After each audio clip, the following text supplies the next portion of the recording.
Hello guys, and welcome back to my channel. So today I'm going to be doing a video on a very important thing that you need to have in order, and that is credit.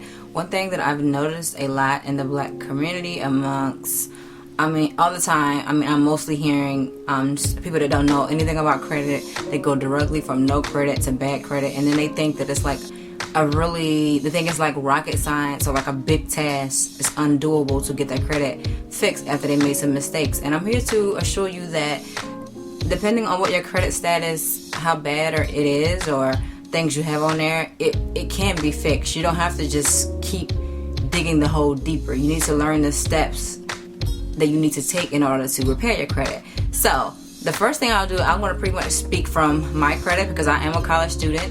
When I was in college, I'm one of the, like many college students, I went from no credit to bad credit, but I also cleaned my credit up and after college, and I'm going to tell you how quickly I did that, and it was very easy. So first thing you know about credit is credit is very important. You know, an older cousin of mine told me, he says you either should have, in this world you have to have a lot of money or you have to have really good credit. And he told me this when I was probably about between 13 and 16, and it meant absolutely nothing to me. I was like, oh yeah, the only part I probably heard was money, because I didn't know the importance of credit then. But I did understand after when I would warrant my credit and I would go into places that I couldn't get the things that I wanted, so basically when I went off to college, yes, I was sent so many credit cards, and I did take 2. So I took the 2 credit cards and thinking, I'm acting like it's free money. Of course, I went ahead and I readily maxed them out quickly. And I remember going into a freshman orientation. I went to Morgan State University. Woo woo! By the way, if you didn't know that.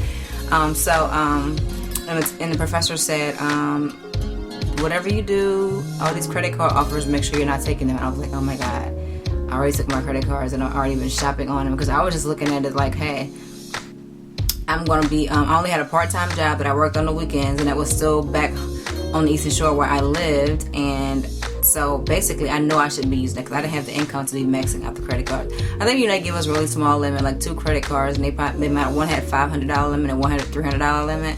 So yeah, I got the credit card and I paid them when I got ready to pay them. Sometimes a month went that I didn't pay them, all along not realizing how much this is affecting me. So basically, if you're a young college student, let me stop there. If you're a young person, anyone, you're not just college student, if you're anyone who has no credit and someone is sending you a credit card, first of all, if you have no job, no income, do not take the credit card, because you're not going to be able to afford to pay it. And if you do decide that you're ready to take it, be sure that you use it. You get the credit card and you only try to use 20 to 30% of the credit line, and make sure you only use the amount that you can pay off every month. That was very important. So the mistake that I made is I got the credit card, I didn't understand them, I didn't have the proper income to be able to handle the credit card, the income or knowledge. So basically, if I would have got the credit card, do something like charge $20 to $50 on a month, that's something I would have been able to afford, and then pay it up every month, I would have went from no credit to good credit. But instead, I got the credit card, I maxed it out, and I paid the credit card when I felt like it. So that's the first thing you know before you put anything on your credit, whether it be a credit card, a car. Make sure you can afford it, because it only takes a month or 2 for you to take your credit, destroy it. It goes really quick, and there's no second chances on credit. It can't be like you go and you just say I'm sorry. It goes, if you miss a payment, they're going to report it to the credit bureaus, and that will deduct from the score. So that is the first mistake that I made, was credit cards. The second mistake that I made is co-signing for someone.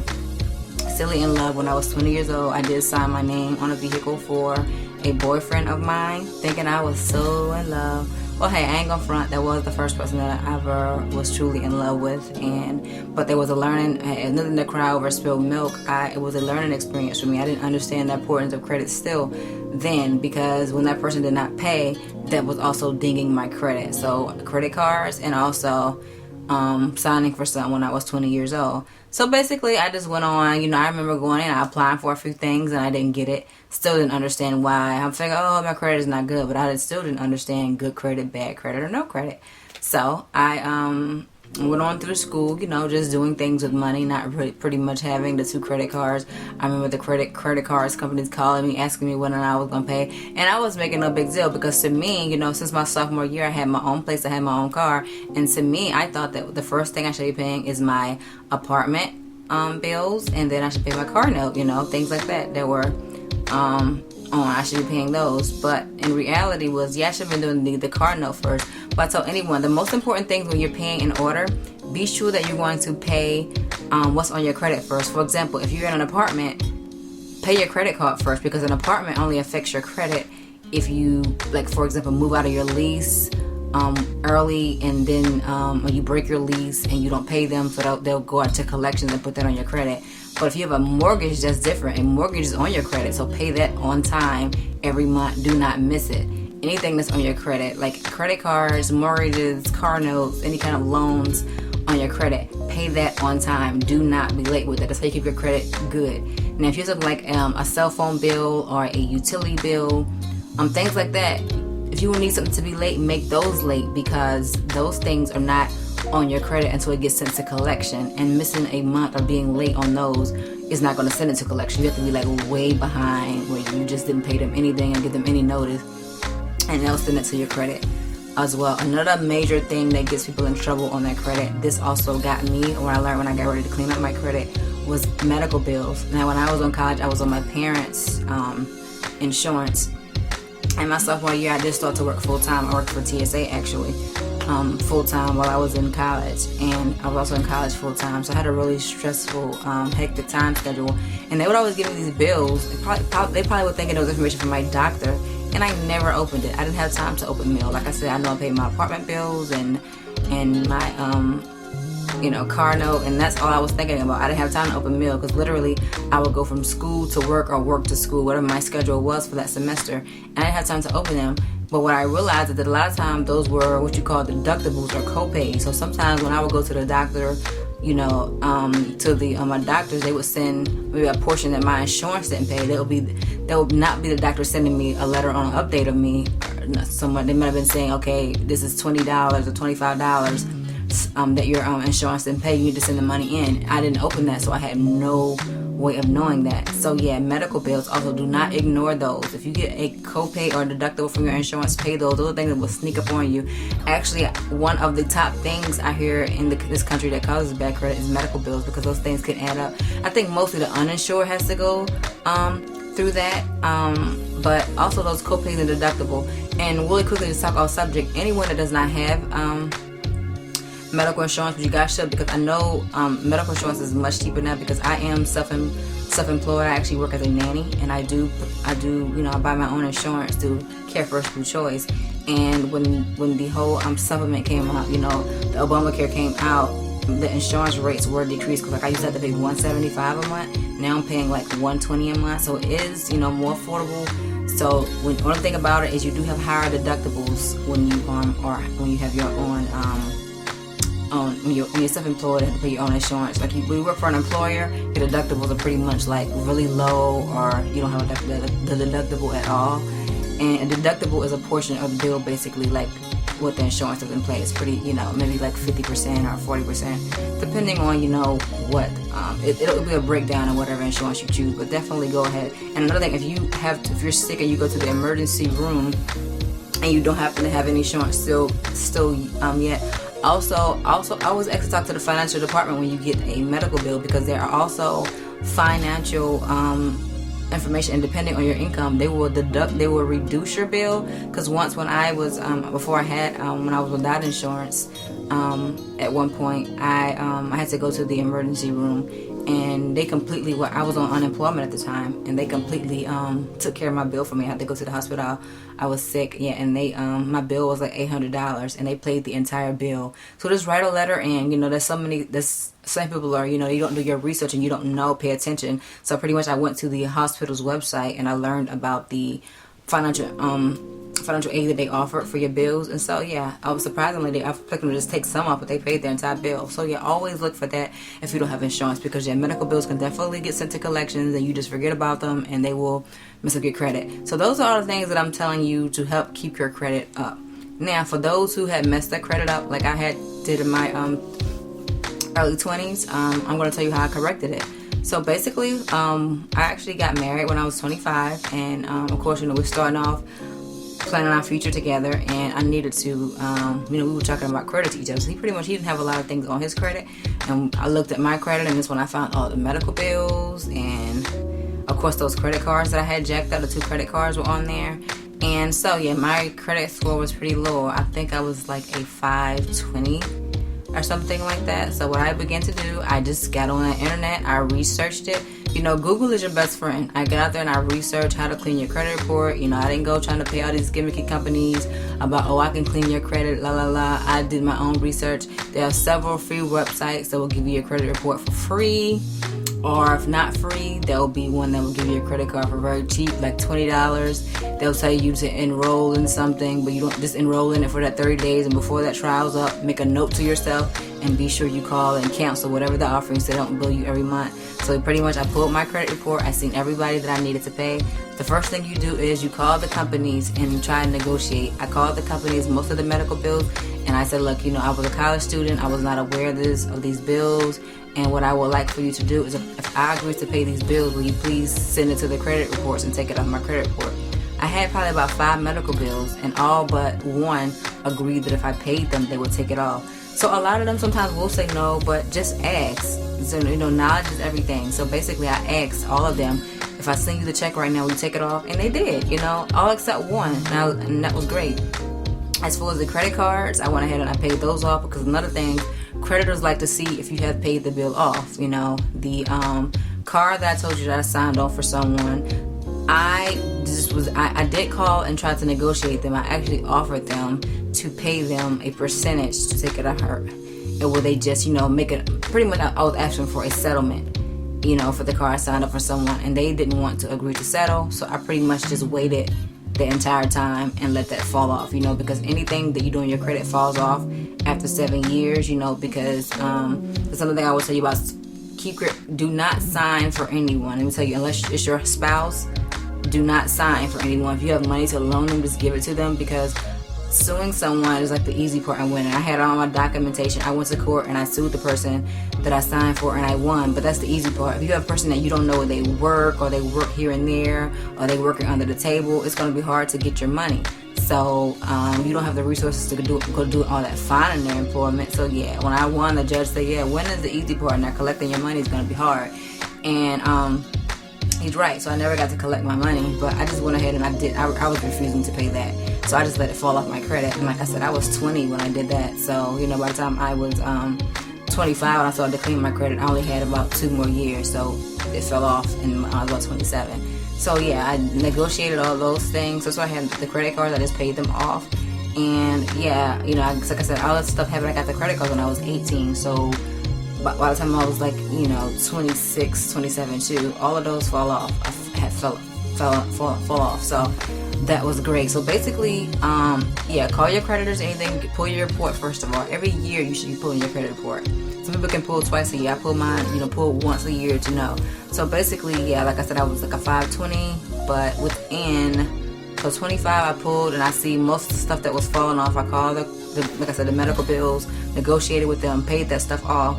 And just like that, within 2 years, my credit cards was in the high 6s, and I'm now in the 7s. I will tell you, I'm 31 years old. So what I'm telling you is that if you mess your credit up in, for example, your 20s, by the time you're 30, your credit report should be good, because it's like, don't keep making the same mistake. I see people out here that's 20, and I'll try to encourage them, hey, why don't you just put your credit report, pay it off. It's not rocket, it's not rocket science. You can do it. It's real simple. Just call and negotiate, get those medical bills or whatever you have off, because I'm telling you, you're not gonna, credit is power in this country. You're not gonna be able to get the things you want and get them for the best rate, if you don't have your credit together. I recently bought a car this year, and it was just it felt so good. So first of all, because when they see ladies coming, they think that we don't know what we're doing. We haven't done our research.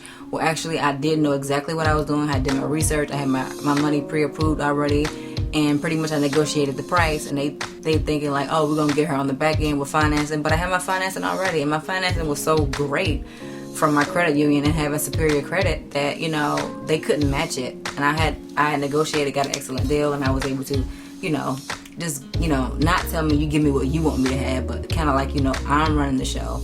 I'm getting the best deal for my bucks because, you know, my credit is where it should be. So yeah, when you want to, I'm thinking you may be able to get a car still with bad credit, but you're not going to get the best deal with bad credit. Just like when it comes to buying a house is definitely one of the things you have to have your credit, you know, together in, because it's a long term. You know, most houses, mortgages on average is 30 years, and you don't want to deal with having a bad rate for 30 years or having to, you know, worry about, you know, oh, are they going to lend me the money? You know, you want to walk in there knowing that you're able to get it. Actually, in the next year or so, I'm going to be planning on buying a house, and the only thing that, you know, is slowing me up now is I just want to make sure I'm in a secure field before, because, you know, like I said, the credit's in order. You want to know that whatever you want to get, you can, because when you have that credit score, the banks are going to flock to you. You know, it's going to be a matter of the banks battling for you. They're fighting for your business when you're in the top 10% of the credit bar, which is, if you get in those 700s, you're in like a top 10% on average of people, because most people are not thinking about cleaning up their credit. And another thing to keep your credit suffice is live under your means. Always live under your means. Live a little less than you can, because with the market, when it happened, a lot of people, you know, most people in the United States, period, not just race, you know, blacks, everybody, they live above their means. So, for example, if one person loses their job, you know, are you guys going to be okay? You know, try to live, you know, if the bank offers you $300,000, can you spend maybe only $200,000 for a house? Because that way, the bank is always going to offer you the max at your incomes that you should have.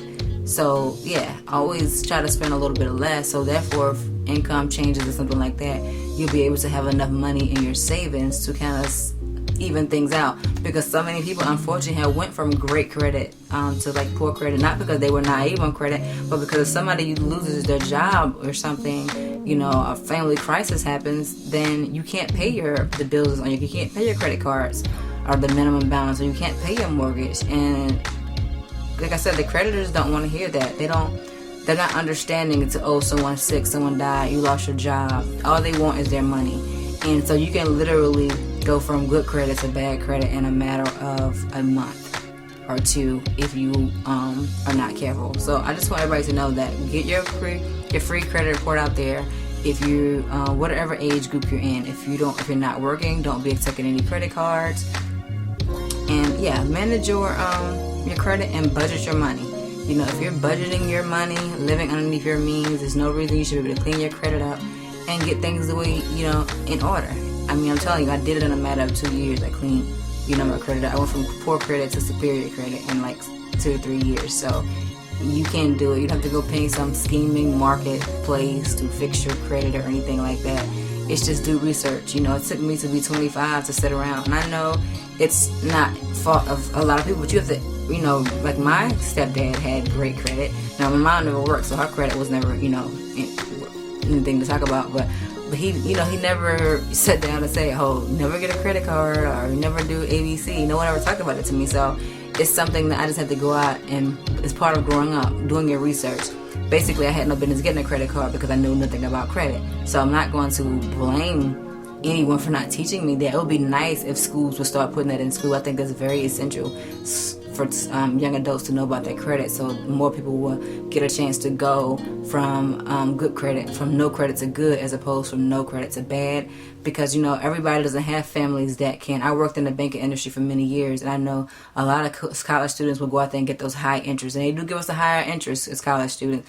And their parents just call in and say, oh, let me pay my son's credit card off, or he went out and got this stupid credit card, and I don't want him to ruin his credit. But if you're in a family that can't necessarily afford to pay your credit cards off for you when you go out there and make those mistakes, you're going to end up with bad credit. So yeah, just take those notes. Like I said, it's not a whole lot of work. You can do it. You know, I'm just trying to inform as many people as I can. If there's some questions that you have that I didn't address, I know I was trying to think of everything, but I'm sure I forgot a whole lot. Just address any questions that you have down below in the comments, and I'll try to give you the information. If I don't have it, I'll research it and find the answer for you, because I want to help everyone get their stuff in order, so you can be more successful in your everyday life. Thank you so much for supporting my channel. I love you all. That's new subscribers, old subscribers, everyone. Thanks so much for watching. Bye bye.